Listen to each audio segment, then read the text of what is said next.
Hello दोस्तों, सभी को नमस्ते प्रणाम। मैं आपकी सिस्टर बिंदु मौर्य स्वागत करती हूं दिलीप शर्मा भाई के चैनल पे आप सभी दर्शक भाई बहन का। तो आज मैं एक छोटा सा और बहुत ही प्यारा चुटकुला गीत लेके आई हूं और एक गीत हमारे चैनल पे बहुत ही तेज़ी से वायरल हुआ है, तो इसलिए मैं गाने जा रही हूँ। आप लोग देख सकते हैं बहुत तेज़ी से गीत वायरल हुआ है और अपनी वायरल गीत मैं दिलीप शर्मा भाई के चैनल पर गाने जा रही हूँ। तो आप लोग बताइएगा ज़रूर कि गीत आप लोगों को कैसा लगा।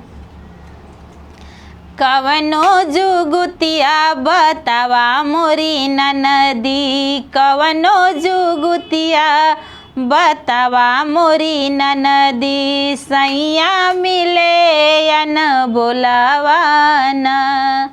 कवनो जुगुतिया बतावा मोरी ननदी, सैया मिले या न बोलावा ना।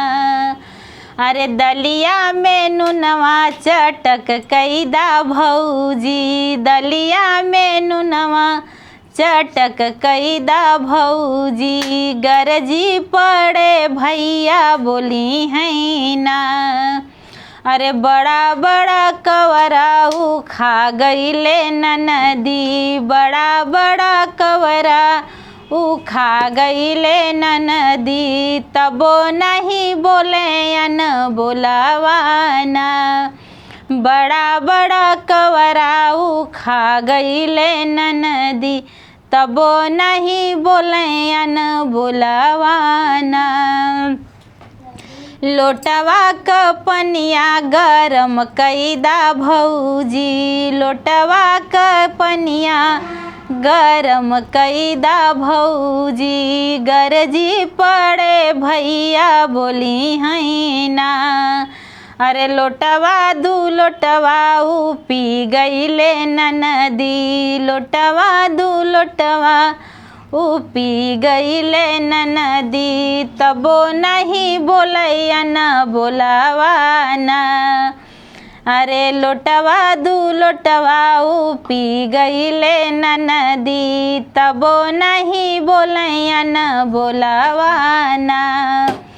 कटवा क सेजिया लगावा मोरी भौजी, कटवा क सेजिया लगावा मोरी भौजी, गरजी पड़े भैया बोली हैं ना।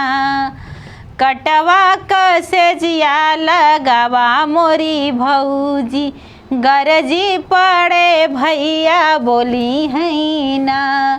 अरे गहरी नीदरिया में सो गईले ननदी, गहरी नीदरिया में सो गईले ननदी, तबो नहीं बोलैया न बोलावाना। अरे लिहा तू लुगरिया नैहर जैतू भौजी, लिहा तू लुगरिया नैहर जैतू भौजी, गरजी पड़े भैया बोली हैं ना।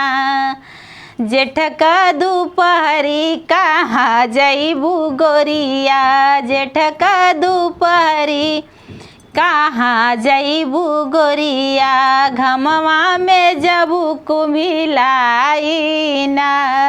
जेठ का दोपहरी कहाँ जैबू गोरिया, घमवा में जबू कुम्हिलाई ना। तो ये गीत आप लोगों को कैसा लगा ज़रूर आप लोग कमेंट करके बताइएगा।